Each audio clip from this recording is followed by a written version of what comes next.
Et pour en parler, nous sommes en direct avec Hervé Kiminu-Missu, journaliste à Luanda. Bonjour, merci d'être avec nous. Bonjour Émilie, bienvenue à Luanda. Merci de vous être réveillé si tôt pour pouvoir répondre à nos questions. C'est donc une victoire sans surprise pour João Lourenço. Quelles sont les réactions dans la capitale où vous vous trouvez? Les Angolais sont plutôt contents de ces résultats et de leur nouveau président?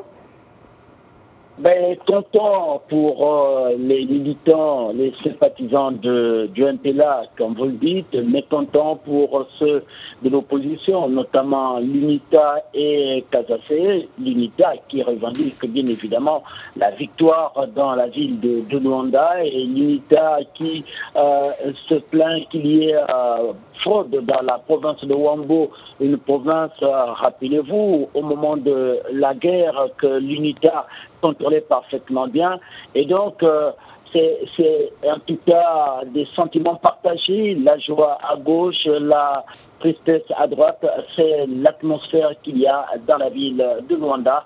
Mais il faut dire que du côté du MPLA, c'est une victoire qui était attendue, très attendue, qui était même déjà prévue, il faut le dire, puisque João Lourenço, au sortir du bureau de vote à la faculté de lettres, la faculté des droits, pardon, est allé chez lui pour dire que j'attends avec beaucoup de sérénité, de patience ces résultats, et je ne suis pas trop inquiet. Et après, il s'est rendu au siège du parti où, avec ses amis, ses collègues attendaient impatiemment. Et donc, c'est une nuit de fête du côté du MPLA, et chez les autres, on attend. En tout cas, l'unité a promis déposer déjà des recours à la Cour constitutionnelle. Une nuit de fête, mais João Lourenço hérite d'un pays plongé depuis 3 ans dans une profonde crise économique. Les Angolais sont-ils confiants? Pensent-ils que leur nouveau chef d'État va remettre le pays sur pied?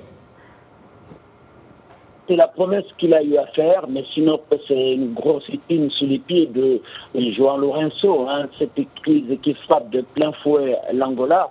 En tout cas, partout quand vous passez dans les différents quartiers de Luanda, et que j'ai connu depuis la nuit de temps où l'ambiance était tout à fait explosive, c'est des fêtes par ici, par là, et ça buvait de manière extraordinaire. Mais maintenant, en tout cas, ça a totalement changé.